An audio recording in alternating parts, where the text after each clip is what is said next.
That is powerful. Believe me. Just want to say that. But today I'm not going to keep you busy for long. Okay, otherwise you might freeze up. But isn't the Lord good to us? I mean, you can actually take off your jacket here. The Lord is so good to us. We've got air cons, man. Hey? Do you know there's many churches and people that don't have air cons? So we're not sitting and freezing here, and there's people that actually come in the morning early, old Johnny and so forth, and they come and switch on these air cons probably 6 in the morning so that we don't freeze up here. Okay. So you can receive the word of God with joy because you've been defrosted. I want to share something special with you today, which I must be honest with you that the things that the Lord has been sharing with us for months now, and probably 2 or 3 years, is actually so plain, simple, straightforward. But I've never, I'll be honest with you, never ever realized that there are certain kingdom virtues which we do not actually see. We just read over them when we read in the Bible and so on. And then you will find that the Lord places a lot of emphasis on specific things, which is so important for our well-being. Okay, and for us to understand also certain principles of the kingdom. And I mean, I can never say this enough. Jesus taught us to pray, let your kingdom come here on earth as it is in heaven. So you'll find that there are certain kingdom principles in heaven currently right now, which we will live forever, which the Lord wants us already to taste here, to taste on earth now. And we need to only open our eyes and our hearts to see them, because Jesus actually placed so much emphasis when he was teaching, so much emphasis on certain things which I think through the times, if he does not reveal them to us, we would just read over them because we accept everything with worldly eyes, with carnal eyes, because we live in this world. Okay, we've got a certain set of glasses on, and we look through those glasses, and it's time that we take the kingdom glasses, and we put them on and say, okay, Lord, show us these principles. And joy, specifically joy, is actually not of this world. It is actually from the kingdom of God. It is a godly virtue, it is a godly principle, and it is not of this world. I want to show you just now that happiness, yes, is of this world. And what is the difference between true joy and happiness? And how do we live in joy, and how do we get there? How do we realize, that is it? But a very important thing, and I'm going to make this statement now, and you need to open your ears very clearly now. The word says, faith comes by hearing, and hearing by the word of God. It is so important, people. What I found lately is that we have to, when God gives us a principle, which I'm going to share one of these with you today, a kingdom principle, we need to actively and with intent realize that is a kingdom principle, and you have to make it your own. You cannot just take this word as such a nice word today in church, and okay, let's come back next week. No. What the Lord is currently sharing, like I said with you, are principles that help you and me to live this life here currently with all its challenges, to face this world with all its challenges, in a different way, an overcoming way. In a way that when you take these principles of the Lord and you make it your own, and you're aware of them, and you speak them, you live them, you declare them, okay, they manifest in your life. That is how God's word works. That's why, before I was saved, I had a Bible. Now and then, out of guilt, I thought, yes, let me read a piece in the Bible, I see. I didn't understand nothing, okay? And it was just the storybook to me, and I must be honest, at that stage, it wasn't a very interesting story to me at all, okay? Because I was into different things and a way of thinking. But only when I was reborn, I could comprehend the scriptures. I could take that food in and the Lord could start working with me and with you. So it is so important that we just realize this one little principle which the Lord is going to give us today, that we take that we take it, make it our own. I'm going to show you that the word says you need to make it your own. Okay? I'm already preaching here this morning. That you make it your own, that you implement it in your life, that you live it, that you do it. Okay? Because these nuggets that God is giving is essential for you in the time that we are. It will help you. These basic principles is going to help you stand in financial difficulties, problems with people, with relationships, with whatever, okay? And to see you through the time that we have left here on earth. I guarantee you, okay, you only have a limited amount of time. I guarantee that. Okay? I don't know how much we have. But that time that you have, that you live it to the glory of God and that you live it in victory. That you don't live a defeated life. Okay? And I'm going to show you how to the word this morning, how is that what Jesus wanted for us from the beginning. When He struck this planet, when He came here, is that one of the first things that He wanted for us. Okay, the first statement I'm going to make, okay, is I'm going to go back to the days of Nehemiah, okay, that the Bible says that the joy of the Lord is your strength. Now we all quote this, okay, and you will find that there are many scriptures. I'm going to show you one today, Louis, that we all quote wrongly. Wrongly, okay? Because the context of a specific scripture, okay, is so important that you actually lose the power of that word when you quote it out of context. So when we stay in context with the word, that is what God truly said. So we can stand upon that word within context, and it shall be so. But I guarantee you it shall not be so if you stand on that word out of context. Very important. Okay. So we need to look at the word of God, truly and through a microscope in that way, so that we can speak the truth, so that we could see the results of God's promises and what He has said. Okay. Now, in the days of Nehemiah, okay, it was a very, very difficult time for Israel because they were taken captive by the Babylonians and the Babylonian army and so forth. And for many, many years, 70, 80, 100, we're not 100% sure, they were in captivity. But at one stage, the Lord released Nehemiah to rebuild the walls of Jerusalem. Now, these days, all the cities had major walls because, it was protected against robbers, against, other nations who wanted to attack, various people and nations. It was not only the Israelites, in Jerusalem and so forth that had a wall around the city. Everybody had it. So that was the way it was. It was a fortress. And that wall was so important. And Nehemiah had to rebuild this wall. And he did. And that's not what I'm going to preach on today. I'm going to preach on the fact that he was not only rebuilding a physical wall, but he also had to rebuild faith in these people because they were struck down. They were lived in terrible, terrible circumstances, the people of God, for so long in captivity. And he had to, when they were released, he had to build them up again. He had to encourage them again. He had to teach them the ways of the Lord again because they were so caught up in the Babylonian ways and the Babylonian system and so forth, okay? And at one stage, when he was teaching, and this is the part I'm going to share with you here, when he was teaching them the law, him and Ezra, Nehemiah and Ezra was teaching the people the law again to tell them, okay, boys, listen, this is what the Lord wants from us. This is the pure law now. We're giving it to you here. And the people were sorrowful. They were tired. They were so exhausted, okay, and struck down, and they did not know what their identity was at all. And so he had this great job to do this.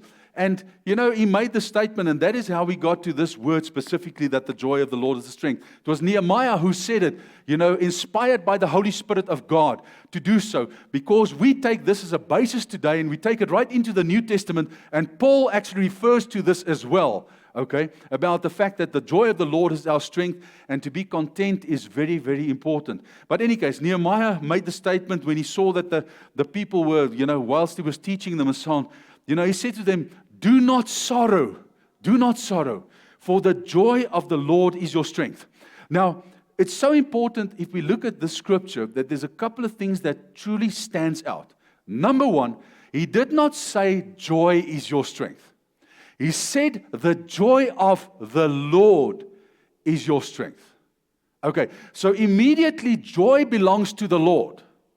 Okay, and it's only the joy of the Lord that will give you strength. So in some way here already I can say to you, how do I get that joy of the Lord? What should I do? How could I go about it?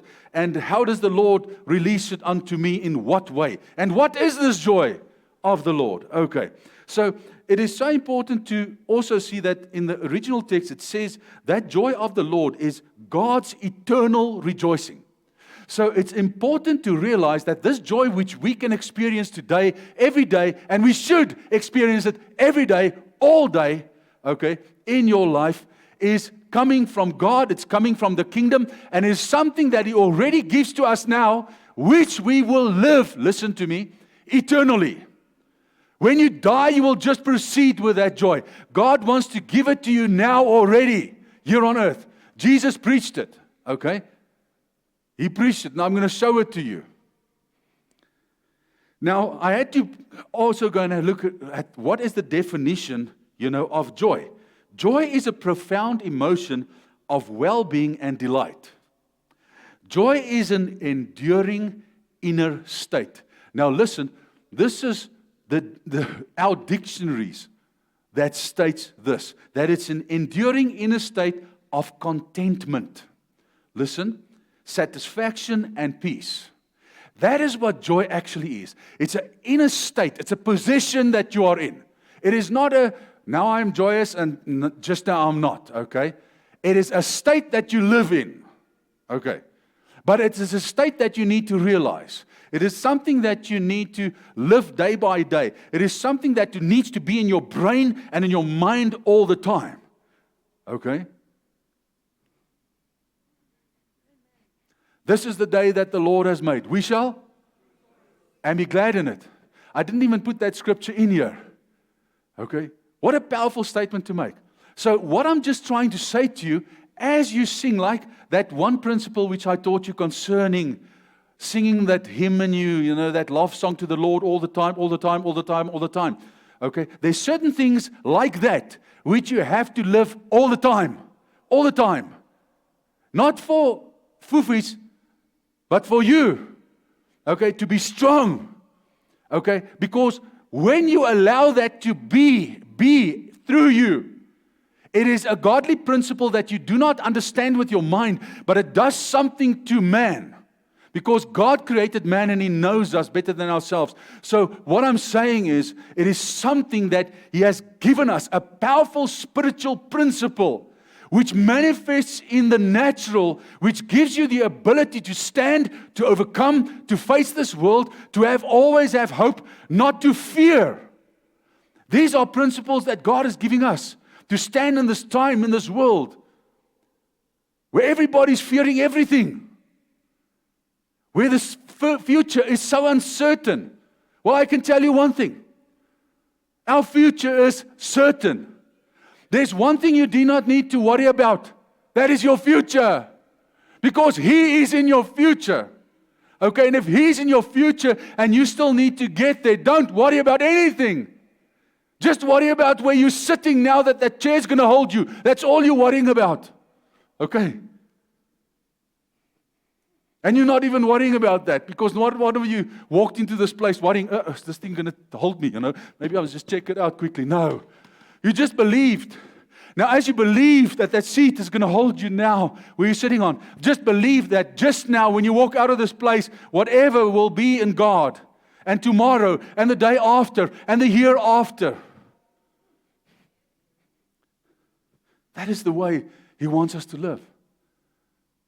You are supposed to sit here now, not even thinking about this afternoon, not even thinking about just now.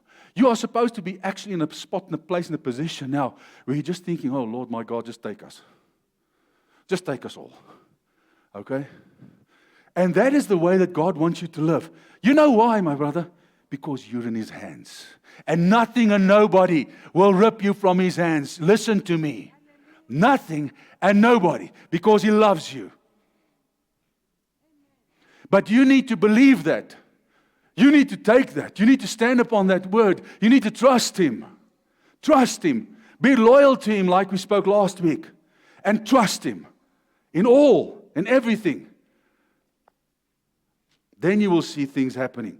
Happiness is just a fleeting emotion. It is an earthly thing. It is a thing based upon, things that happen to us. Like you get $1 million, let's say, from SARS. Hallelujah. May it be so, Lord. Millions and millions, I declare, from SARS in this morning into our pockets. The Lord knows. There's people that preach these things, okay? Oh, my goodness. I think that's the last oaks you can expect it from. But in any case. So it's a fleeting emotion which often relies on external events. So the joy which comes from heaven, which is a principle that God wants you to live in always, is not something that's fleeting. It's not something that's determined by getting $1 million from SARS or, a new baby that is born. And I know we should be happy. I mean, obviously, okay? Not according to the word. According to the word, we should cry. And when somebody dies in Christ, we should laugh. It just shows you how far away our minds is away from the Lord's. But in any case, I think the Lord also wants us to be happy when there's a newborn or whatever. But what I'm saying is that's also fleeting. Because it's a foofy or whatever for the first 3 months and so on. And then they get bigger and they hit the terrible twos and they said, oh, hell, what happened to us? And then you long for that day when the baby was so tiny and just, and now it's, wah, woo, wah, wherever. Yes, I'm telling you, it's wild, bro. I know. But that's good, man. That's also good, I love it, the children and also here. And there's one thing I just want to say before we go on here. I just want to say one thing to you. Last week I said to our leadership, we had a meeting, and I said to them, you know what? I want our children here. I want our little children.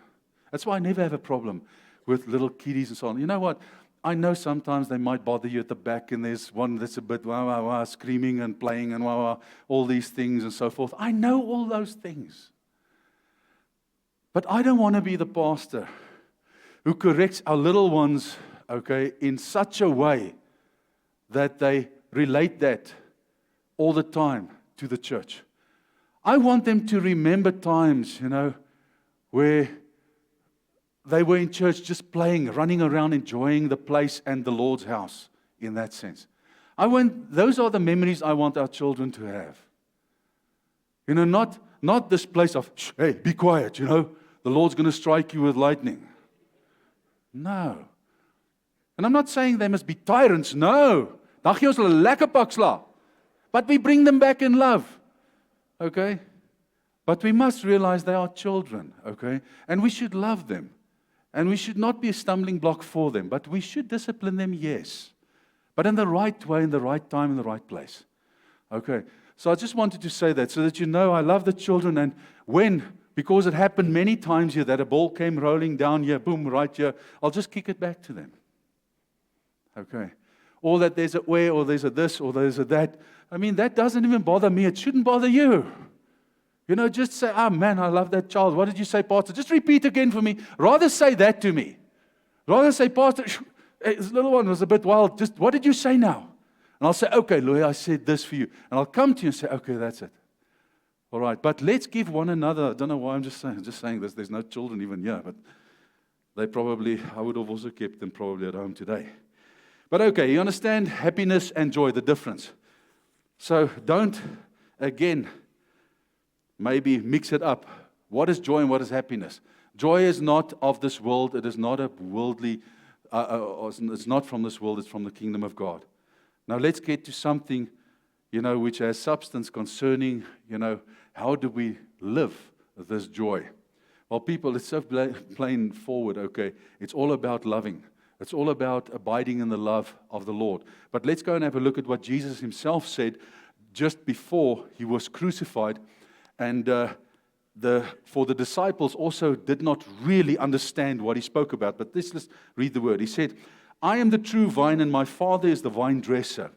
Every branch in me that does not bear fruit he takes away, and every branch that bears fruit he prunes, that it may bear more fruit.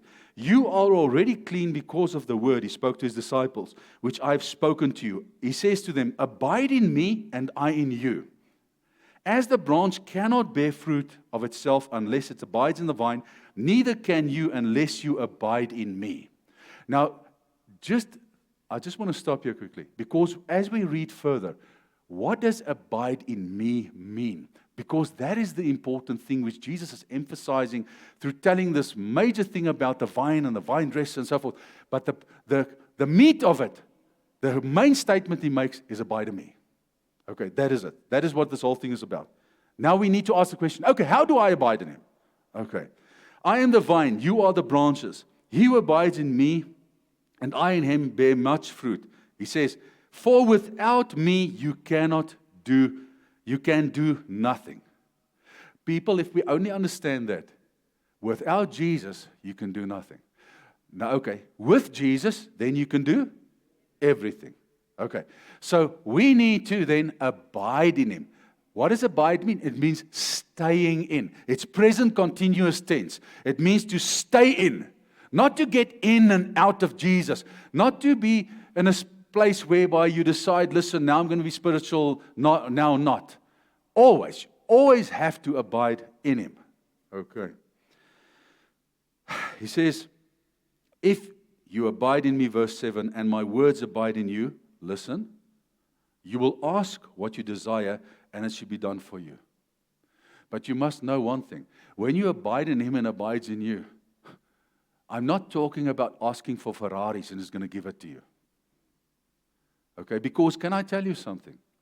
If you abide in him and you understand what it means to abide in him and him in you, you will not have desires for Ferraris. Okay?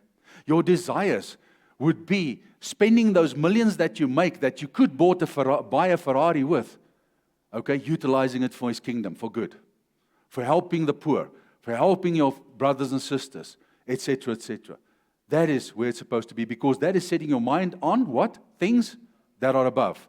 Not things that is so flat you cannot get even into them. What a stupid thing in any case. By this my Father is glorified, listen to this, that you bear much fruit, so you will be my disciples. He says, as the Father loved me, also I have loved you. He says, what does abide in me mean? Abide in my love.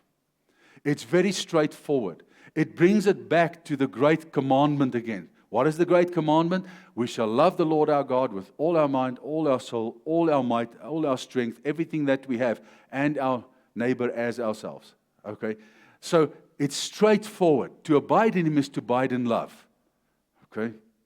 If you keep my commands, you will abide in my love. So abiding in love is still the focus, not the commands. He says, my command is for you. The command that I give is to love. Okay? So it's not commands that he's talking about 50,000 of them that you have to abide by. It is love that you have to abide by. So just as I kept my Father's commandments and abide in his love, these things I've spoken to you. Listen to this now. Now we're stepping up here. Now we're stepping up.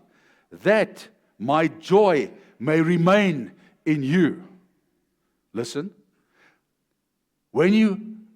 Jesus' whole plan is to say, listen, you need to abide in my love, because when you abide in my love, okay, my joy which comes from the kingdom, which is not of this world, which gives you strength, ability, and power, which helps you not to fear, and anything, okay, is caught up in this fact, all right, that my joy will remain in you if you abide in love.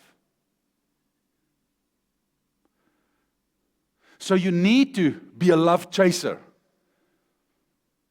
A love chaser is somebody who seeks to love always. There's nothing more important in God's word than God. Do you agree? God is love. Straightforward. There's nothing more important in God's word than God. And God is love. When he speaks about himself, he says, I am love. Okay. Not the world's lust, love. And that your joy may be full. Two things. The Lord teaches us, he says, listen, my joy must remain in you always, and that joy must be full. Now, for joy to be full, for a cup to be full, it needs to be filled. Do you agree with me? You cannot have a full cup if you don't fill it. And then, listen, we get to the end of the sermon as well, where the cup overflows. That is what King David tried to teach us. Okay? That you reach a stage and a place and a position that your cup overflows. And that is something we need to live and to strive for. Okay, is that our cup overflows.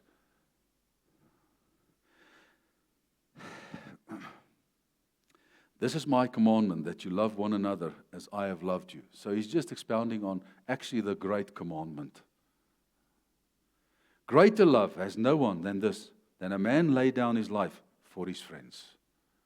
Now, and he says, you are my friends if you do whatever I command you. Okay? No longer, and he did lay down his life for us. No longer do I call you servants, for a servant. So do you understand how beautiful and wonderful it is? We are children. We are not servants. When you get to know the Lord that we serve. So that is actually, can I tell you,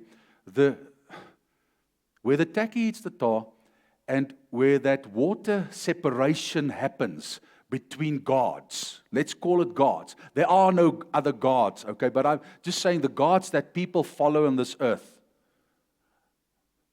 As soon as that person feel they're a servant, they're serving the wrong God. Very easy. And if you go and have a look at all the religions, all of them, all of them except Christianity, they are servants. Because Satan is the God of all other gods, okay? And he has and wants servants. You serve him, okay? Where we love him. Not Satan, the Lord. That's the difference. And we do everything, Earl, not because we serve him. If you do things because you're serving, you're in the wrong place. You do things because you love him. Okay? A servant also earns a wage. Our wage has already been given to us. Forever. You cannot work hard enough to deserve any wage from your Father. Okay. So any religion that comes, and there are many of them, that do works to please their gods, it's wrong God. Wrong God. So, says in verse 16, you did not choose me, but I chose you and appointed you that you should go and bear fruit, and that your fruit should remain, that whatever you ask the Father in my name, He will give you. These things I command you, that you love one another. Just quickly, and I know a lesson. And I will teach this thing even if you do know it. And I will keep on teaching this thing forever and forevermore.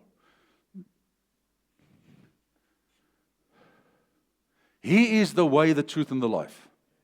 There's no way to our Father except through Him and through the price that He has paid. There's no way.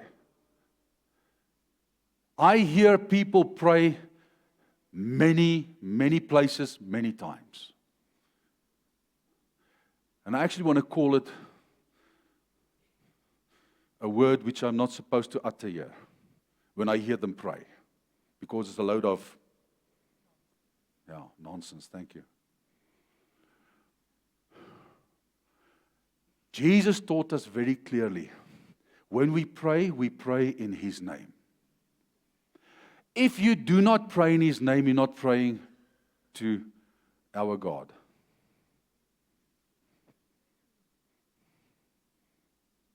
Okay? Fact. If the name of Jesus Christ is not in a prayer, null and void. Means nothing. The Father cannot hear it. His ear, He does not have ears for prayers without Jesus' name. It's how you begin. Already in a prayer. So that there's no confusion with people, with the devils, with Satan, with nobody. Who are you praying to? Father, in the name of Jesus Christ, we come to you. That is why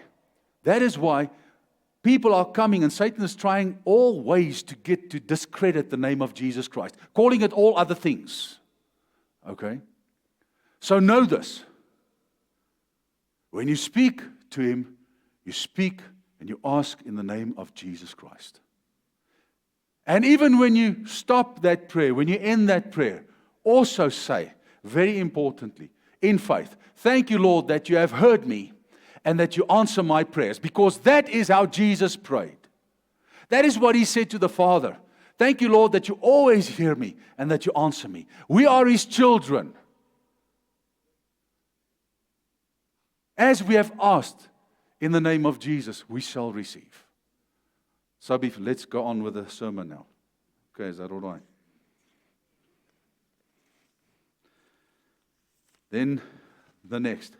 My joy should remain in you. Now I'm going to read. What did I do now? Is this slide 4? I did read that, isn't it? No, I didn't. It's John again, 16. Very important here. Jesus was speaking to them, and He said, a little while and you will not see me, and a little while and you will see me. That sounds funny, okay? And still today, that the Bible, the people that try and explain certain things are also not sure concerning this. I checked it out. Is He speaking now, because He's speaking to the disciples about the fact that we will see Him later on when He returns, okay? Or was He speaking only about His resurrection and they would see Him? And they say it can actually refer to both. So nobody is actually 100% sure what Jesus, even up to today, they can say this and this was it. So it's twofold, there's a twofold meaning. He said, then some of His disciples said among themselves, what is it that He says to us? A little while now and a little while we'll see Him again, and because I go to the Father.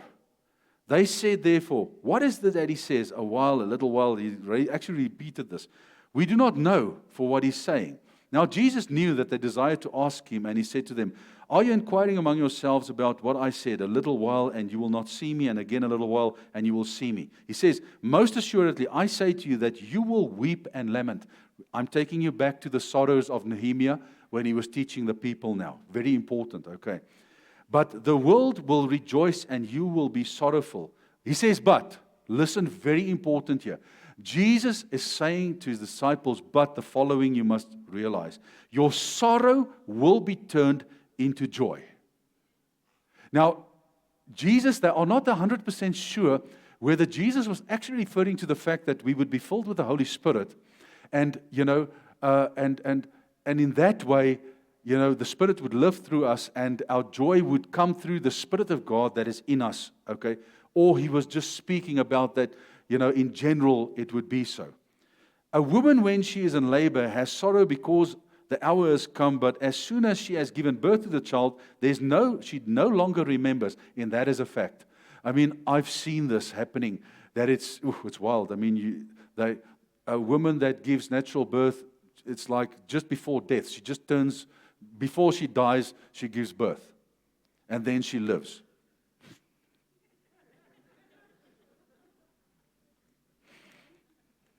Do you remember that movie? Sadly, I died, but I lived. Oh, that was one of the Ice Ages now, isn't it? Yeah. Rudy. Yeah. Couldn't you give him a better name, Sheldon or Tim, which is more intimidating? Remember those things? Those were good movies, man. Remembers the anguish for the joy that a human being has been born into the world. Therefore, you now have sorrow, but I will see you again, he says, and your heart will rejoice, and your joy no one, listen, do you see this, will take from you. You know why? Can I tell you something? Let's just reverse quickly. Okay? Your heart will rejoice. Listen. Do you see it there? Okay? And what does he say here? Your joy no one will take from you. So what happened here is Jesus' joy, by accepting, okay, and by taking possession of, he said to them, you will take possession of. That's why they think it might be the Holy Spirit that he's talking about, because we take possession in that sense and acknowledge that the Holy Spirit is in you. Okay? And he says, no one will take your joy from you. But that your is where the emphasis should lie on. Because it stays God's joy until you receive it, until you accept what we're preaching today, until you live it daily, until like the song that you sing every morning, the joy you live every day, the joy you choose every day. This is the day that the Lord has made. I what? Shall rejoice and be glad in it. It's a choice that you make. Based upon His word, which is the truth, and the knowledge of His truth will what? Set you free.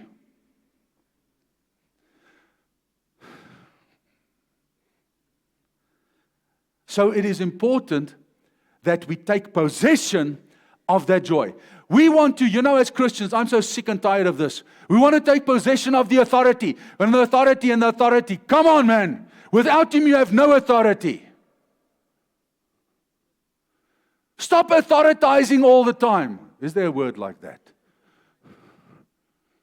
Everyone wants to authority the whole day.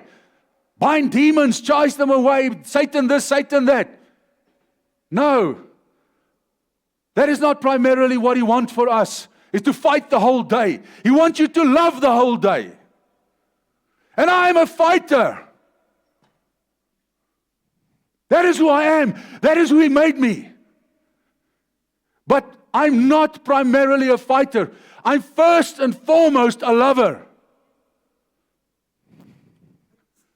He taught me that.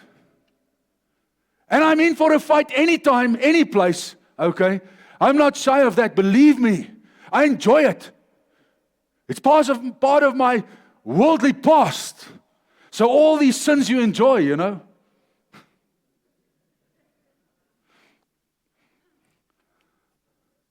But primarily,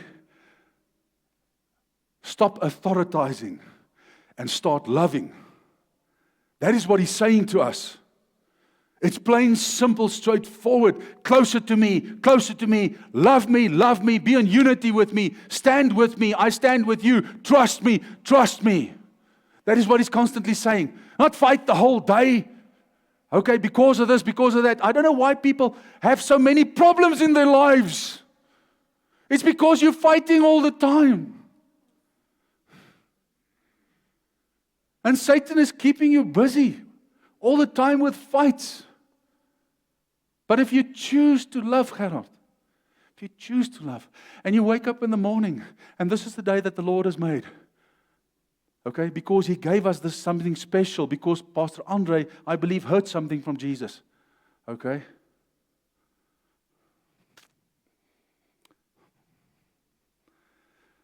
Okay. Don't have time to bleed, Satan. Okay, so this joy, no one will take from you. And in that day, you will ask me nothing. Most assuredly, I say to you, whatever you ask the Father in my name, I will give to you so that your joy may be full. This whole slide just said one thing. Take possession of joy and remain in that joy. How do I remain in that joy? To chase after love. Is that so difficult? No. Okay. Very important, which I have to share, which I cannot leave. That is to learn to live in contentment. To be content. Okay. The definition of that, what is this? To feel satisfied, peaceful, and happy with your current life possessions or situation. It is a state of mind focused on acceptance and gratitude, meaning you are at ease with where you are without constantly needing or desiring more. Okay. Let's look at what Paul said to the Philippians. This is so powerful, so important. Okay, he says, "But I rejoiced in the Lord greatly that now at last your care for me has flourished again. Though you surely did care, but you lacked opportunity. Not that I speak in regard to need." Now this is the punchline. He says, "I have learned." It's something that he learned. Listen, learned.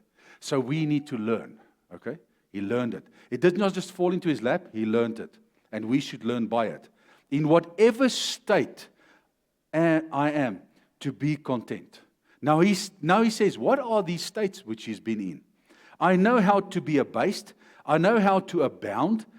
Everywhere and in all things I have learned both to be full and to be hungry, both to have a lot and both to suffer need as well. Now this is where I want to get to as well. Now, we use this when we authoritize the following. Okay? And we say, you know what? I will do all things through Christ who strengthens me. That is what we quote. In the context of what he's saying here, he's talking about being content. Okay. So, and I just want to say to you, don't think that being content and living in the joy of the Lord is not as powerful and as strong as you quoted before. You know, I can do all things through Christ who strengthens me, devil. Devil's actually got nothing to do with this one. Okay? But the joy of the Lord and being content in all that you have, whether you have little, whether you have much, whether you suffer, whether you're not suffering, I'm saying again to you, difficult times and times of so-called earthly suffering, okay, are just uncomfortable seasons. They are not a position which you live in. They are uncomfortable seasons. But if you see them as war zones, listen to me now very carefully. If you see the challenges that God allows in your life as a war zone which you need to oppose and fight, you will always stay in it. You will never get out of that season. Because God said, if you abide by my word and you understand that there are seasons and you acknowledge that there are seasons of difficult times, good times, etc., you will move through the seasons. So the season of difficultness or whatever will go and there shall be another season. But if you like that season of fighting all the time and blaming, you will always stay in that one season because the word does not count for you there because you do not confess and believe it. Do you understand how deep this sword is cutting? It's just as you believe God's word, it manifests in your life. He gave you the principles, but if you decide to work and to live according to the world's principles, then you must also accept the world's consequences. So we need to make a decision here, people. What do we want to do? Because the stuff that God is currently giving us, these simple yet important, most significant principles, godly principles that, like just joy, and remain in joy. And how you remain in it is by remaining in love. Helps you to overcome Satan, this world, any challenge. That's why he says, you know what, David? The weapons of our warfare are not carnal, David. They are mighty in God, in kingdom, in God, like joy in God. Joy is one of the most powerful weapons that you can possess. That is what Jesus is trying to teach us. You must know that the fight is not even closely the same in the natural than in the spirit. Not even closely. It's quite totally the opposite. Totally the opposite. It's like light and darkness, the fight. You fight with love. You don't fight with aggression, okay? Satan, I bind you in Jesus' name. The louder I shout, the more serious I am, the more you're going to run.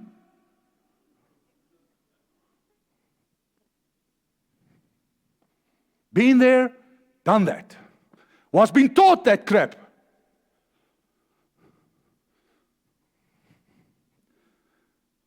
And that is how serious I am. Jesus did not shout, scream, rebuke, whatever when he was hanging on the cross, and the whole hell was upon him. He loved, and he accepted the Father's will. And what happened? The devils in hell were shaking. He tore down the gates of death and of hell and Hades. With what? With saying, Father, forgive them, for they do not know what they are doing. Now, if you think that that weapon is not good enough, well, then you're serving the wrong God. And that is what he's trying to teach us. Coming from a man of war, coming from a shouter. People, do you hear me? Okay?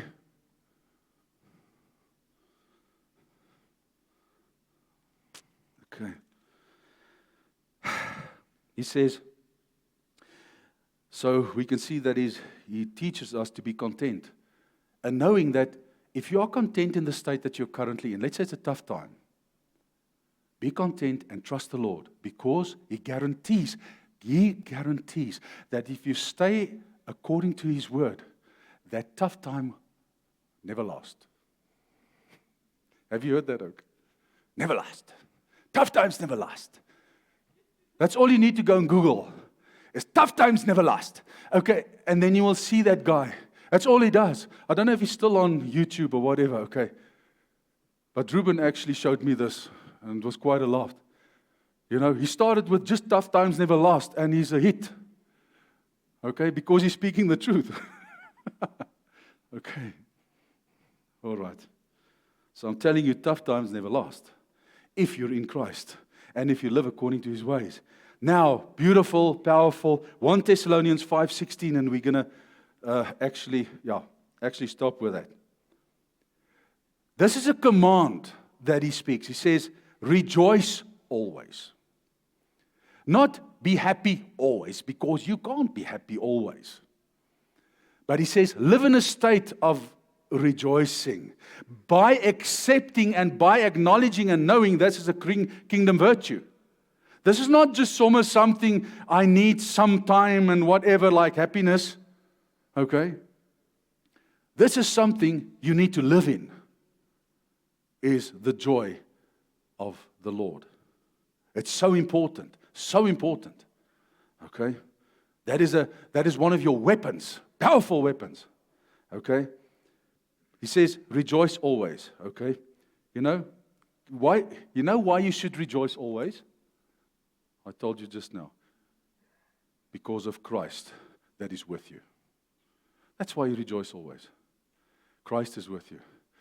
In the difficult times, do you think, if you think Jesus does not know difficult times, my. I mean, he was a couple of times, he was almost stoned. Okay, he was rejected before the cross already, many a times. Okay, his life was in danger all the time. Even his disciples asked questions at some stage. He said, "Do you not also want to leave me? Go for it." Okay.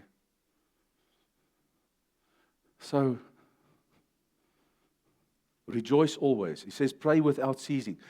Pray without ceasing. Now forget the praying in the prayer room for an hour. I'm not talking about that. You cannot pray like that without ceasing. Because sometime you need to get out of there and you cease. Pastor Henny and myself have been trying to teach us all that prayer is not going into the prayer room, okay, and praying for an hour. That prayer, the most powerful prayer, number one, proceeds from your heart. First and foremost. It starts there. And it stays there 24/7. Communicating with the Lord. Giving thanks, honoring Him, praising Him, speaking to Him. In your mind, through your spirit. Sometimes you verbalize it. Okay? But it's not verbally only, Sheldon. It's not verbally only. Because that's what we think prayer is. Okay, I'm going to pray now. Immediately you've given your position away. You can see you don't understand much concerning the heart. All right. And then he says, how much clearer can it be? Are you with me, all of you? Hey? Kennedy, you lot, you with me? Okay. He says, rejoice always. He says, this is the will of God in Christ Jesus for you. Never ask again, Lord, what is your will for me? The things that you think in this world and so forth, my work, my job, my this, my that. Oh, man, that is the stuff that He just adds onto you. His will for you, Earl, is to rejoice always. There it is. It's on black and white in the Word. Rejoice always. Pray without ceasing. Okay? Pray without ceasing. And then in everything, give thanks. You should live a thankful life. When you go to the toilet, you're supposed to say, thank you, Lord, that everything is functioning normally. I do that. Okay? That's why because it's in me. I don't go to the toilet once without saying, thank you, Lord, that I can wee-wee. That is what I'm talking about. And that is quite, the toilet of all places in our houses are the most unpopular and gaga place. Do you agree with me? It stinks. Well, you know what I mean. It's not the toilet's fault. Lord, I just need to be a bit human as well. Then a very important thing. My joy is full, my cup runs over. So, you will experience in your life that by living this godly virtue and principle, that when you remain in His joy, you will feel content. You will feel at peace. This world can't touch you. Nothing and no problem, no situation is too big or too heavy or to this or to that. People, these are the things that God is teaching us, that we should make our own, that we should possess. Not the taking authority over every single thing that there is.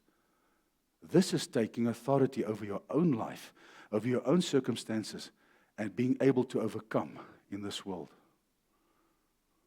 This is a spiritual weapon like none. Like none. You know why I say that? I can go and quote many scriptures in the Bible where God says He laughs at His enemies. Not He rebukes them or He laughs at them because He knows they're nothing. And you need to have that same attitude. Your enemies is nothing. You laugh at them. They've already been defeated on the cross 2,000 years ago. And you're just walking in it. And if He comes back, because He's a liar, and He comes back and He tells you, here I am, boo! Okay? Then you say, excuse me, Satan. God said. Like Jesus did. God said, so get away. And then the Bible says, if he did it to Jesus, do it to you. He left to return for a more, what? I want that word, opportune time. And I've seen how Satan returns on the opportune time. He waits for the opportune time. And then he returns to test again and to see if he can create havoc. That's how he works. But King David said, Lord, you anoint my head with oil. Now you can take that literally through the Holy Spirit's anointing in you as well. We've been anointed by the Holy Spirit. Then he says, because of the fact that I've been anointed with oil, my cup runs over. And then he says, we mustn't forget, surely, what? Goodness and mercy shall follow me. Follow me. I won't even chase after it, Pammy. It will just follow me. How great would that be, just to experience mercy and goodness, just following me? And I say, yes, I need to run now because it's just this heavy grace and mercy is just attacking me.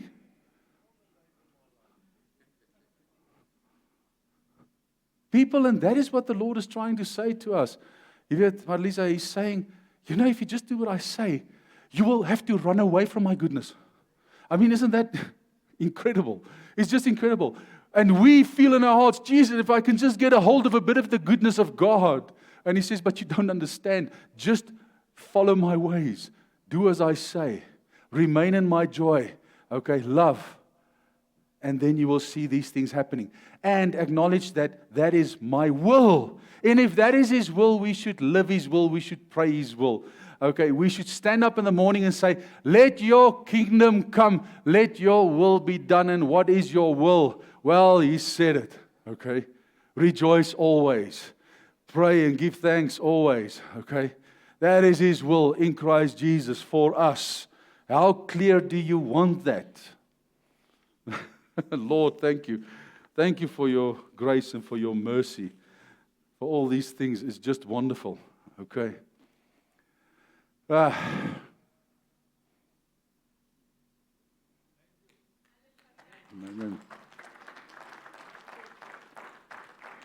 I truly cannot emphasize, I don't know how to emphasize this. I don't know where this clip comes from.